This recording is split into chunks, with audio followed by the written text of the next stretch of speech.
Senado kaugnay sa Mama Sapano encounter si resigned PNP Chief Alan Purisima.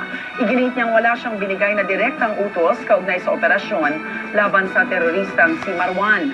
Dagdag pa niya nagbigay lamang siya ng payo.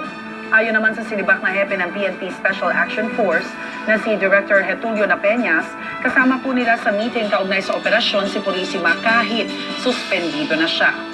Dinala pa raw sila ni Purisima noong January 9 sa bahay pangarap na tirahan ni Pangulong Aquino sa Malacanang Complex para i-brief ang Pangulo kaugnay sa operasyon.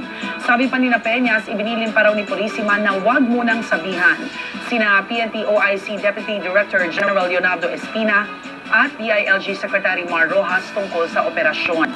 Si Purisima na rin daw ang bahala kay AFP Chief of Staff General Gregorio Pio Catapang. Sagot naman ni Purisima sa tanong kung bakit siya nasa meeting kaugnay sa operasyon, nag-oobserba lamang daw siya. Pero 6 na araw bago ang operasyon, nag-text at nangumusta pa raw si Purisima kay Napeñas kaugnay sa misyon. At noong araw mismo ng operasyon, si General Catapang naman ang tinext niya.